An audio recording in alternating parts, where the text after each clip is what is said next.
Julie, est-ce que tu veux nous parler d'une idée cadeau pour faire entrer un peu de magie de Noël avec toi? Comme ça là, sans préparation, sans filet, sans brainstorming, sans, oups! Est-ce que la mère Noël a besoin de réfléchir à des idées cadeaux ou est-ce que t'en as pas toujours qui pop comme ça Ouais, non, mais chez moi, tout est une idée cadeau, en fait. Moi, tu vois, je une paire de chaussettes, c'est une idée cadeau, en fait. C'est Oui. vrai. Voilà, donc moi, je fais mes cadeaux de Noël toute l'année. Je sais pas si vous le savez, mais en fait, dès que je trouve un truc qui me plaît, qui me fait penser à quelqu'un, Oui, je prends et je mets de côté tu m'as et en dit ça général cet été d'ailleurs, ça m'a beaucoup fait rire. exactement et On en en a général, parlé. novembre mais oui et novembre-décembre, je ne fais pas de cadeaux.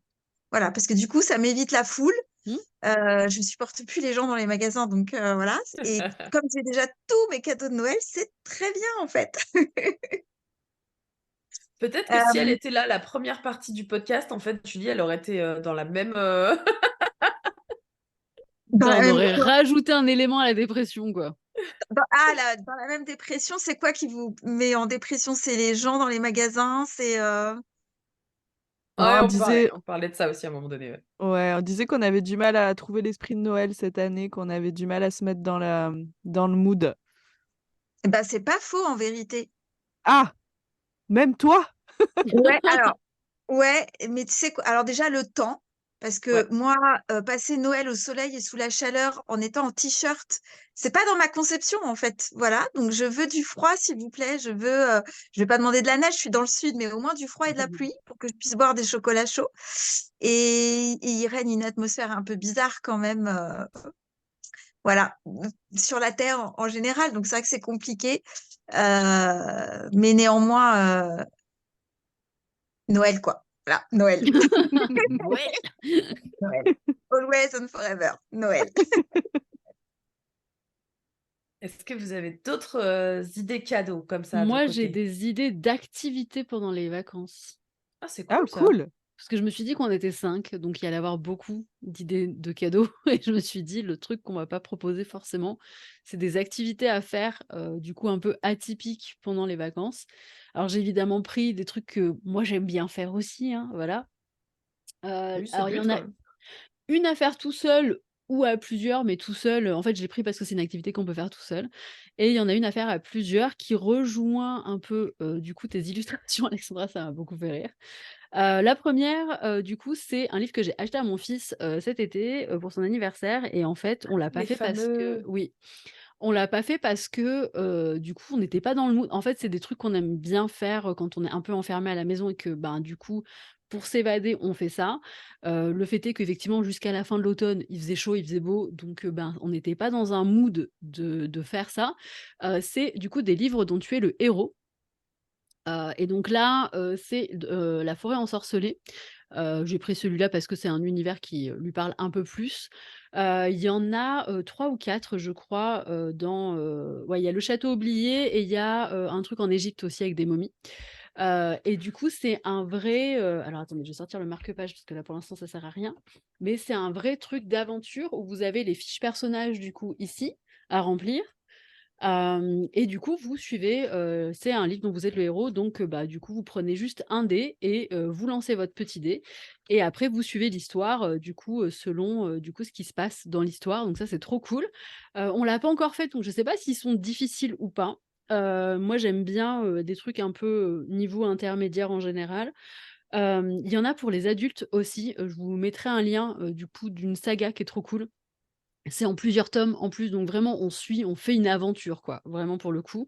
C'est Les Loups, je sais plus quoi, c'est un truc d'heroic fantasy très, très cool. Assez pas difficile, mais assez technique, donc c'est pour des personnes qui ont vraiment envie de s'investir, mais pour le coup, si c'est quelque chose qui peut, vous, divertir, vraiment pendant les vacances parce qu'on peut pas sortir et cetera, ça vous fait vivre une aventure mais interne, du coup c'est assez cool. Sachant qu'en plus, alors moi j'aime bien cette petite édition pour les enfants, déjà parce que, ben, excusez-moi, mais juste ils sont trop mignons, ils sont trop beaux et en Mmh. plus il y a des illustrations à l'intérieur très, très cool. Hop, comme vous pouvez voir ici et pareil, je trouve que c'est bien fait. On parlait, quand je parlais de la collection Scrinéo du coup, mythologique, c'est un livre qui est fait pour les enfants, c'est écrit très gros, une écriture qui est ronde, voilà, c'est assez espacé. Donc vraiment, les enfants peuvent le faire, tout seuls. Il y a, en caractère gras ce qu'il faut retenir comme information. Donc voilà, c'est un système avec, il y a un système de magie. Donc du coup, on a un sac à dos dans lequel on met des objets, donc il faut marquer à chaque fois, quels objets on met dans son sac à dos. Et après il y a, l'armure, donc il y a autour du cou et je crois à la ceinture et on a des potions avec des ingrédients, voilà. Après on a les points de vie comme d'habitude et en fait, ce qui est bien, c'est qu'il y a des sauvegardes au niveau 50, 100, 200 et 300, ce qui fait que du coup, si l'enfant, perd, meurt au milieu, on n'a pas à tout se retaper parce que c'est hyper frustrant pour les enfants. Ouais, Déjà, nous grave. adultes, des fois, on a un peu la peau, on se dit: «Bon attends, je vais tricher, j'en étais où? Il y a 5 pages». On l'a tous et toutes fait On l'a ça. tous fait, mais tous. Et du coup, voilà, donc là, c'est bien, il y a des trucs de sauvegarde, donc du coup, voilà, tu mets: «OK, bon, là, on sauvegarde à ce point-là, donc on reviendra à ce checkpoint quand on aura perdu». Ils ont l'air vraiment très cool, j'en ai entendu que du bien. Donc ça, c'était pour, l'aventure à faire, tout seul et du coup, on parlait de Donjons& et Dragons. Pour vos hivers endiablés, je vous propose alors pas ce coffret-là spécifiquement parce que lui, je crois qu'il n'existe plus, et qu'en plus il est pour niveau intermédiaire, mais, il se trouve que, depuis le covid, le roleplay, sur internet notamment, c'est beaucoup mainstreamisé. On en voit beaucoup, il y a des streamers, il y a des youtubeurs maintenant qui font du roleplay, c'est assez facilement trouvable. Et du coup, les éditeurs de Donjons& et Dragons sont pas très cons, se sont dit: «Putain, c'est la bonne opportunité pour sortir de notre niche et d'être, enfin vus au grand public». Parce que faut pas se leurrer, les joueurs de roleplay, Donjons& et Dragons jusqu'à présent, hein, on était quand même bien classés, en termes de nerdisme.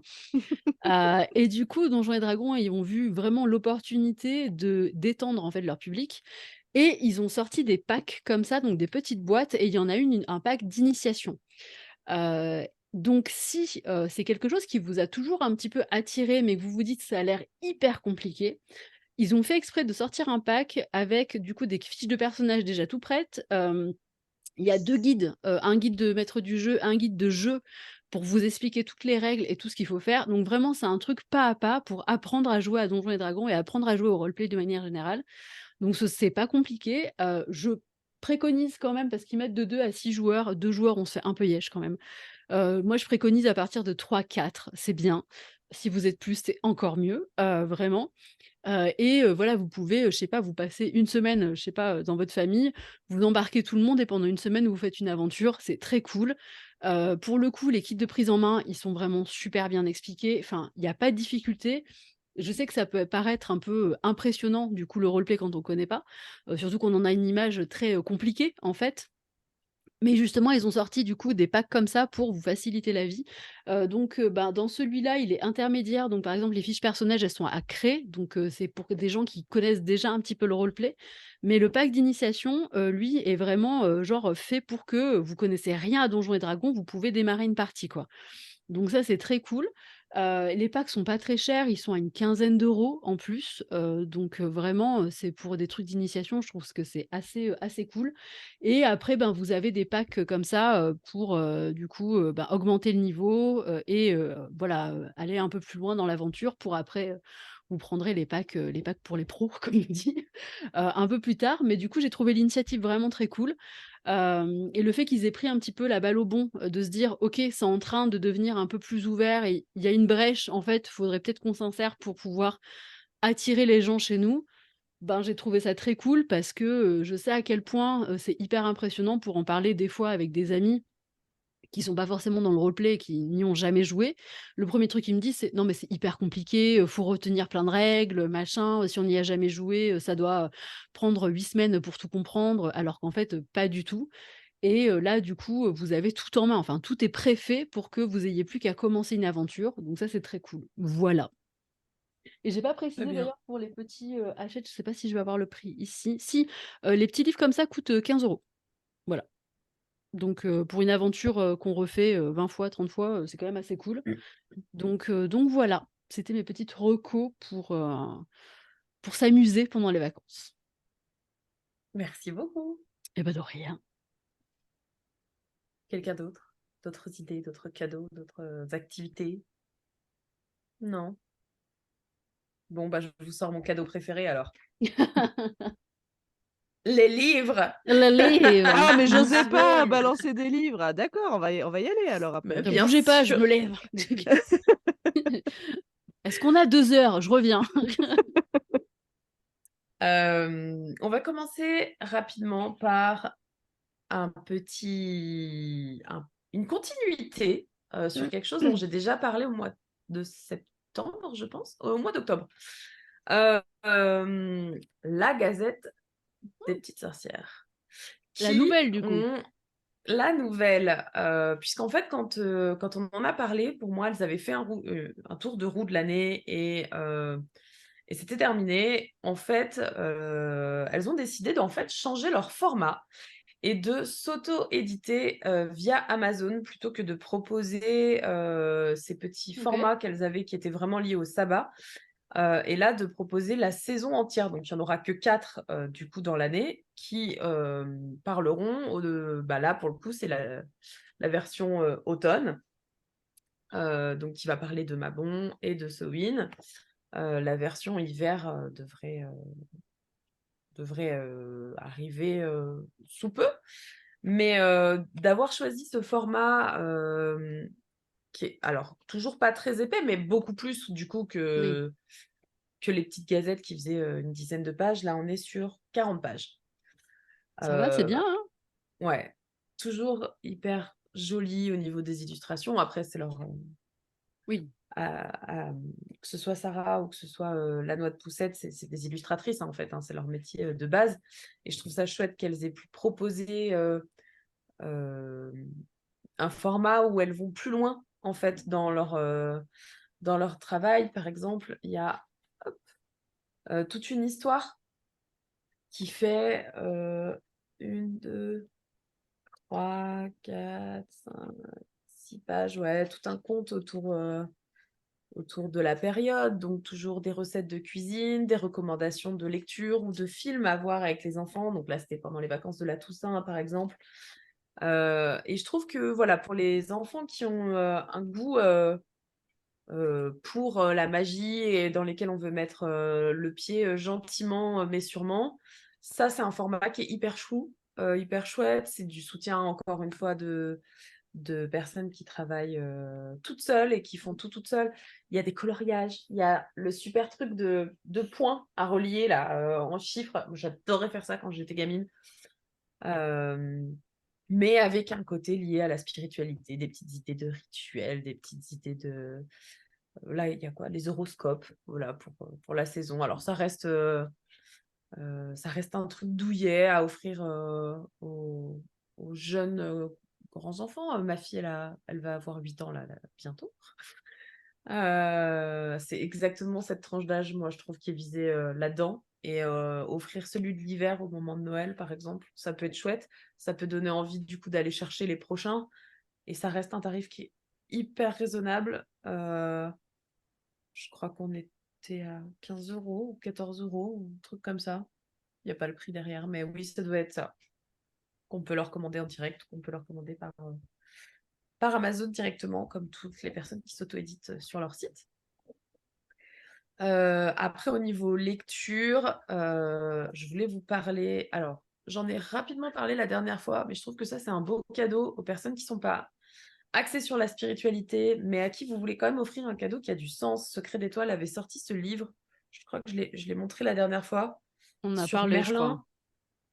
Merlin. C'est un livre qui reprend l'histoire des mythes autour de Merlin, des mythes, des légendes arthuriennes, de Mélusine, de,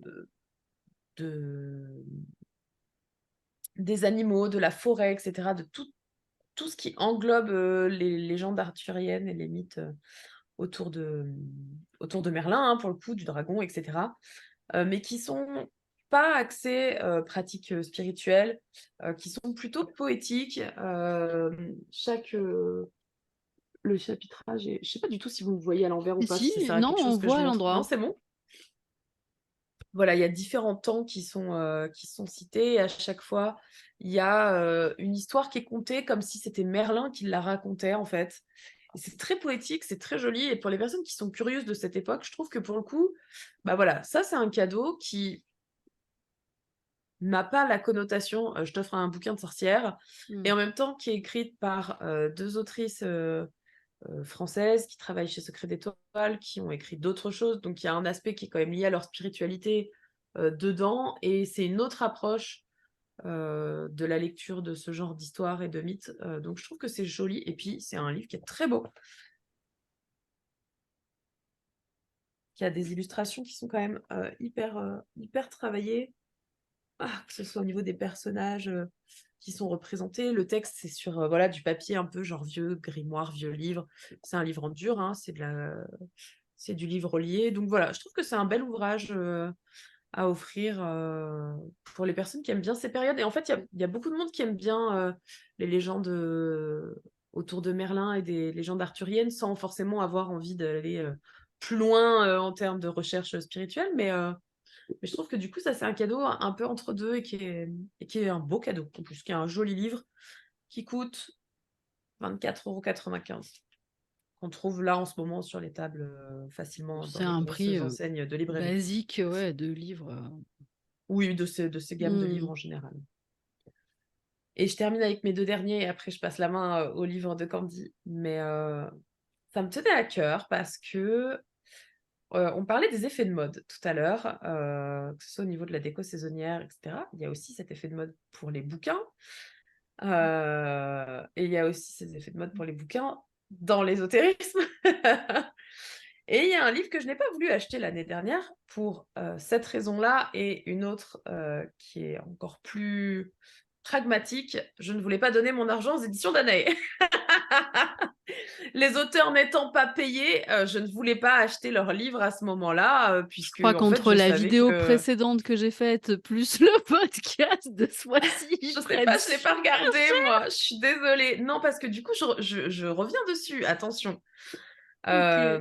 Ketty, qui s'appelle Ketty Orin Ferrella, mec, sur Instagram, vous pourrez retrouver sous le nom de Ketty Adastra, Ah avait sorti oui! l'année dernière le grimoire, la collection Grimoire des Sabbats. Mmh. Donc le premier qui est sorti l'année dernière était le livre sur Samhain, que donc je n'avais pas ni vu, ni lu, ni touché, qui était très beau, mais en fait, à force de le voir partout, oh qu'il est mignon ce C'est nounours! Lotso! Excusez-moi, je me mets à l'aise, hein. Mais attends, tu as bien raison. Moi, on voit que ma tête, mais en fait, je suis en pyjama en dessous. Est-ce qu'ils sont la fraise comme dans Toy Story? Tout à fait. C'est vrai? Oui, oui, oui, sur la fraise. Ouais, c'est Je le vais le vrai. mettre sur ma liste au Père Noël. Lotso, il Mais est trop après, mignon. pas au début, hein, mais oui, du coup, j'ai pas voulu l'acheter, je l'ai même pas feuilleté quand j'ai pu le voir dans les rayons, parce que je m'étais un petit peu braquée sur ce côté trop hype qu'il y avait pu y avoir autour. En même temps, je suis pour le soutien aux autoristes français et françaises de la communauté. Surtout que Ketty a une chaîne YouTube depuis plusieurs années sur laquelle elle partage beaucoup, mais comme vous connaissez mon amour pour les vidéos YouTube, j'en ai On jamais les a regardé. jamais regardés. C'est bien. Voilà, mais voilà, je sais que c'est quelqu'un qui est assez respecté par ses pairs et Mmh. qui a pas l'air de dire de conneries, J'en entends en tout mais cas souvent parler en bien aussi, hein. ouais, qui a l'air d'être une personne très bienveillante en plus, donc il y avait des chances que finalement ça me plaise ce qu'elle raconte. Mais voilà, entre le schmilblick qu'il y avait eu au niveau de sa maison d'édition à ce moment-là, le fait qu'on le voit partout, je me suis dit: «En fait non, pas maintenant».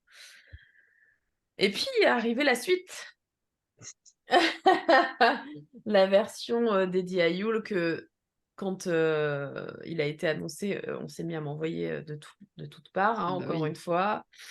«Tu vu ce nouveau livre? Il devrait te plaire». Oui, peut-être, je ne sais pas. Mais du coup, j'étais restée sur mon rejet premier, j'avais pas très envie. Et puis je suis allée me balader à Cultura et il était posé, j'avais un peu de temps et je l'ai ouvert. Et là, je me suis pris une putain de claque. Voilà, donc bravo à Ketty pour ce travail incroyable qu'elle a fait. Ces 2 gros bébés, hein, clairement, celui de Yule est encore plus gros que celui de Selou, mais on est au moins sur, ouais, 250 pages au moins pour Sewin, et Yule, il doit y en avoir 300, quoi. Au plus, 340. C'est des livres qui sont beaux, qui sont bien travaillés. Je trouve qu'aujourd'hui, on a la chance d'avoir la possibilité d'avoir des beaux livres. Là, vraiment, le terme de grimoire, ça s'applique à la perfection, hein. C'est des livres qu'on a envie de garder sur ces étagères. J'ai envie d'avoir les ciseaux de sabbat pour compléter cette collection. Mais surtout, le contenu est qualitatif de ouf. Vraiment, je m'attendais pas du tout à ça. Parce que des livres sur les sabbats, j'en ai quand même une sacrée pelletée dans mes étagères. Oui, puis Très peu des Français, en plus, très peu des il y en a beaucoup francophones. qui Donc je sont me dis, sortis sur les 3 dernières années aussi. oui, et puis c'est surtout que le peu qu'on peut avoir, souvent les sabbats, c'est juste mentionné dans des Mmh. livres de pratique. Tu as un paragraphe, allez, 1 page par sabbat à tout péter pour dire que, mais c'est pas quelque chose sur lequel on s'appesantit beaucoup, à part sur cette jolie petite collection qu'avaient sorti les éditions d'Anaïs il y a Oui, quelques années, c'était de la trad qui ou sont en fait c'était, toujours c'est de la trad, ouais, c'est ouais, de la trad. je me rappelais plus. Ça reste mes go-to en fait, hein. Vraiment, aujourd'hui, quand j'ai besoin de chercher un truc dans un bouquin, ça reste quand même vers eux que je vais chercher.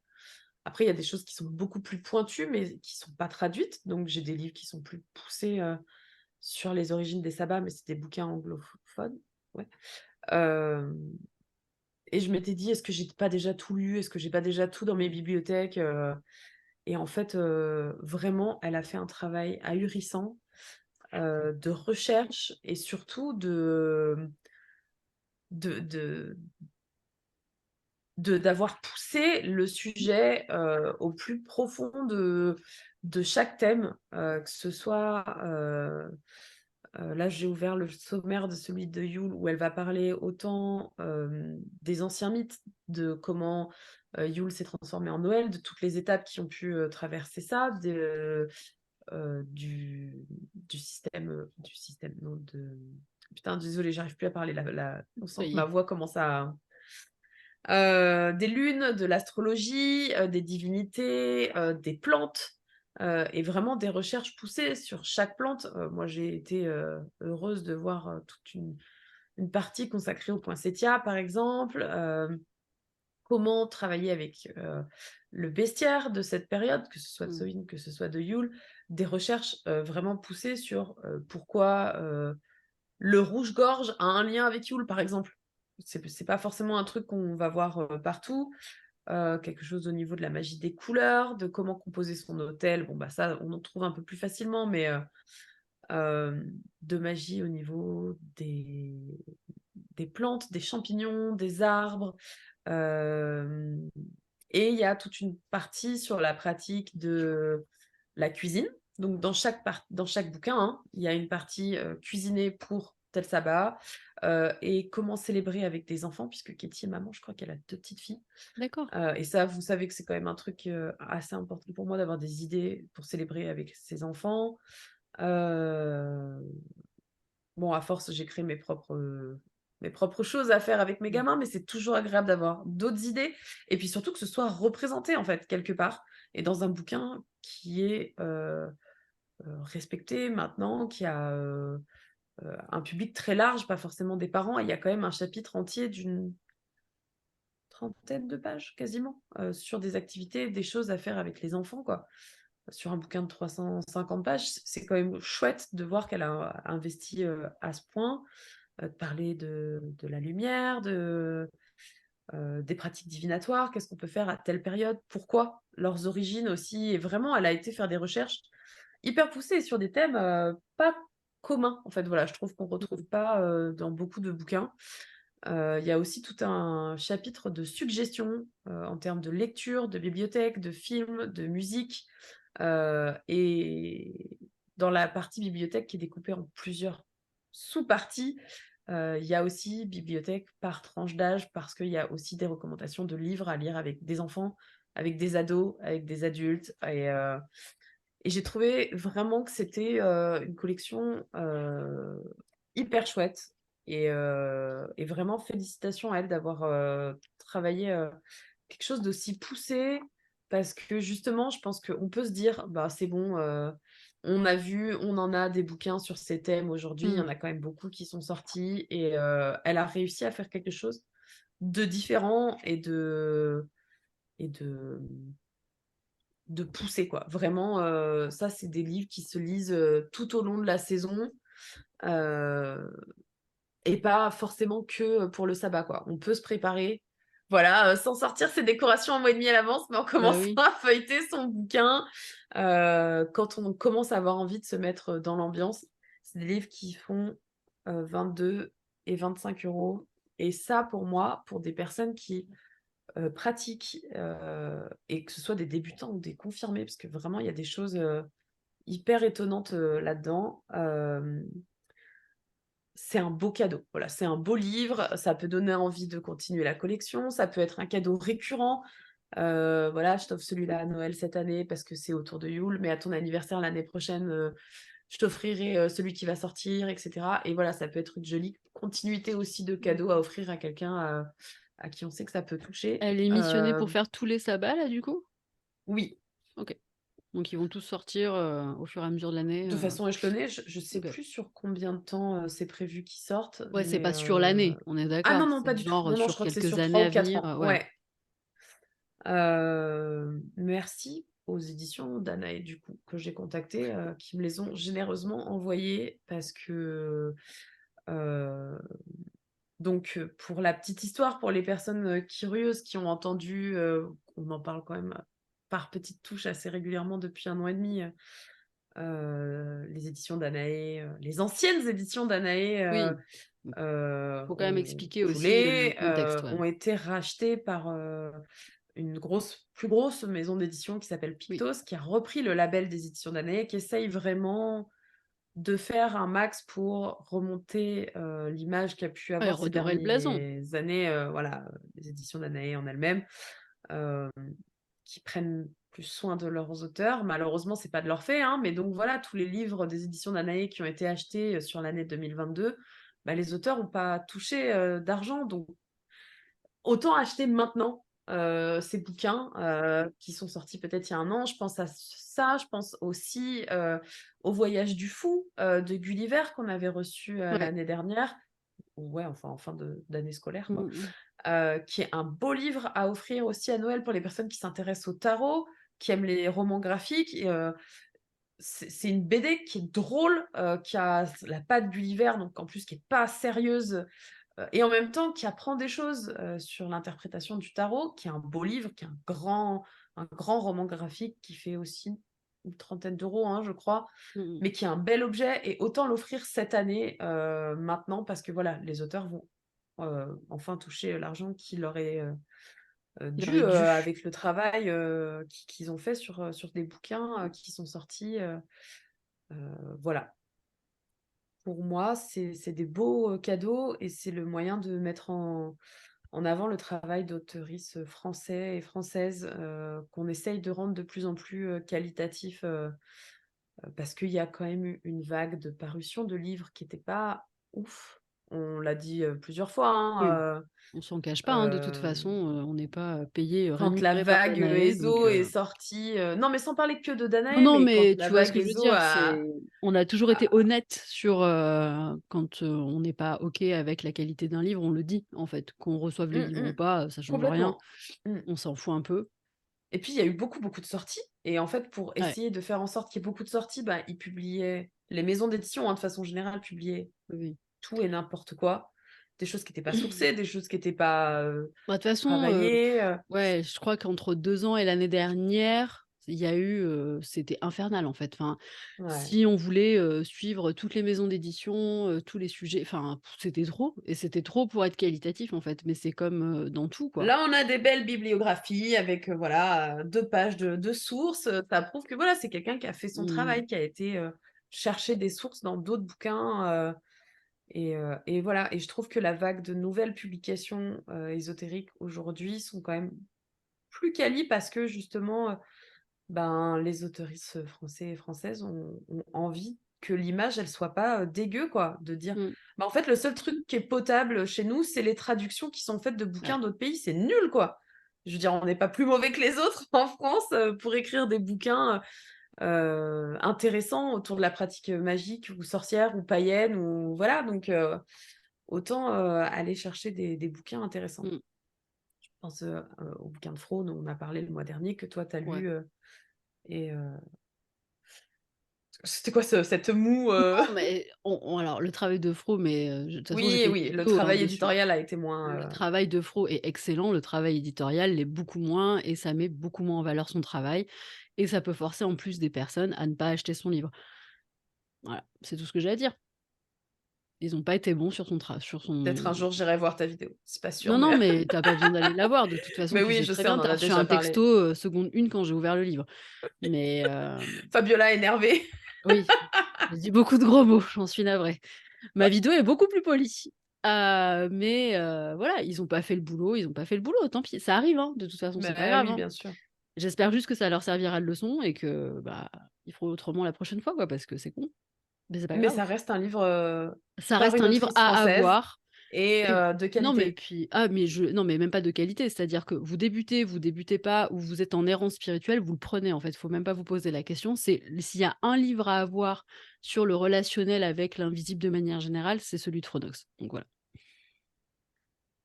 Voilà. j'ai tout dit.